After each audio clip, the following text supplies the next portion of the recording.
Bonjour à tous et à toutes, nous sommes le mercredi 27 août et le numéro 504 de la Tribune des Travailleurs vient de sortir. À la une cette semaine, qui chassera Bayrou, Macron et leur politique, les travailleurs par la grève dans l'unité. Un numéro un peu spécial, d'abord parce qu'il publie ce 4 pages, ce supplément spécial consacré à la sécurité sociale. Un 4 pages qui revient sur l'histoire de la sécurité sociale, une conquête ouvrière arrachée en 1945. À travers ces 4 pages, nous revenons sur les origines de la sécurité sociale, comment et pourquoi la bourgeoisie a-t-elle été amenée à céder et à accorder la sécurité sociale à la classe ouvrière. Nous revenons sur comment la Sécu était organisée à l'origine, à sa création, par l'ordonnance du 4 octobre 1945. Nous revenons sur ce qu'est le salaire différé, nous répondons à un certain nombre de questions et surtout, pourquoi faut-il défendre inconditionnellement la sécurité sociale? À l'occasion de ce 4 pages, nous revenons sur la manière dont tous les gouvernements de la Ve République, tous, de gauche comme de droite, s'en sont pris à la sécurité sociale et tous se sont heurtés à la résistance ouvrière.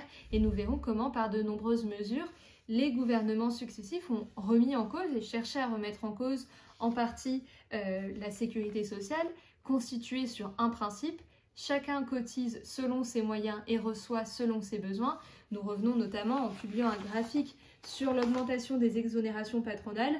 Nous réexpliquons que le trou de la sécurité sociale en vérité n'est pas un trou, qu'il n'y a pas de déficit.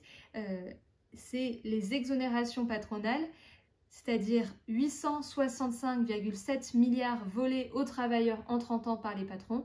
Ces exonérations patronales, eh bien, ce sont du salaire différé volé des travailleurs qui vont dans les poches des patrons plutôt que d'aller dans la sécurité sociale. Et nous rappelons les positions du Parti des travailleurs qui explique qu'il combat pour l'unité des rangs ouvriers, pour le retrait intégral du plan Bayrou qui aujourd'hui veut remettre en question un certain nombre d'aspects de la sécurité sociale et remettre en question son fondement même. Et il affirme, le Parti des travailleurs, qu'il combat pour le retour plein et entier à la sécurité sociale de 1945, ce qui exige d'une part l'abrogation du plan Juppé, des lois de financement de la sécurité sociale, du forfait hospitalier, de la CSG, qui exige la restitution des 865,7 milliards d'euros de cotisations patronales volées à la sécurité sociale par le biais des exonérations, et surtout une gestion de la sécurité sociale par les seuls représentants des salariés pour revenir à la sécurité sociale de 1945, une conquête ouvrière arrachée par la lutte de classe, par la mobilisation des travailleurs et de leur organisation. Voilà pour ce supplément spécial sécurité sociale qui est aujourd'hui un outil nécessaire et essentiel pour comprendre d'où vient la sécurité sociale et pourquoi nous la défendons inconditionnellement à l'heure où Macron et Bayrou veulent remettre en cause la sécurité sociale avec leur plan de 44 milliards de coupes dans les services publics et dans le budget notamment de la Sécu, 44 milliards qu'ils veulent dégager notamment pour financer le budget de la guerre comme l'exigent Trump et l'OTAN. Un autre élément un peu particulier de ce numéro, c'est l'éditorial de cette semaine qui est plus long que d'habitude. Il est intitulé « Qui dénouera la crise ?» et il revient sur la nouvelle étape de crise de la Ve République qui a été franchie lorsque Bayrou, il y a quelques jours, a annoncé qu'il allait solliciter un vote de confiance le 8 septembre à l'Assemblée nationale. L'éditorial revient dans le détail sur la nature, les racines de cette crise politique. Vous pouvez d'ailleurs trouver dans une vidéo que nous avons publiée aujourd'hui quelques éléments d'analyse sur cette situation et sur cette crise. Et puis dans ce numéro de la Tribune des Travailleurs, comme chaque semaine, l'actualité internationale, en particulier la situation à Gaza où le génocide se poursuit et s'aggrave jour après jour. Le Parti des travailleurs est partie prenante d'une campagne pour exiger de Macron qu'il rompe tous les liens avec l'État d'Israël. Nous nous étions adressés aux organisations, aux partis politiques qui se réclament du mouvement ouvrier, le Parti socialiste, le Parti communiste, la France insoumise, les deux NPA, Lutte ouvrière, Révolution permanente, leur proposant de faire partie de cette initiative avec nous. Nous n'avons pas reçu de réponse à l'époque.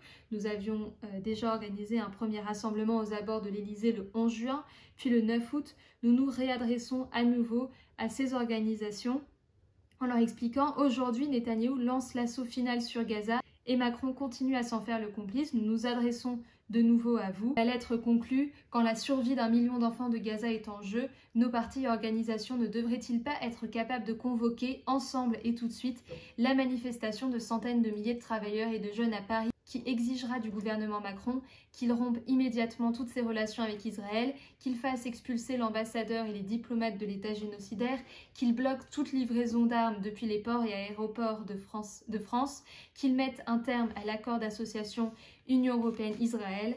À nouveau, le Parti des travailleurs est disponible pour agir dans ce sens sans condition. C'est la lettre qui a été envoyée à ces organisations. Le Parti des travailleurs continue de mener cette campagne pour exiger la rupture de tous les liens avec l'État génocidaire.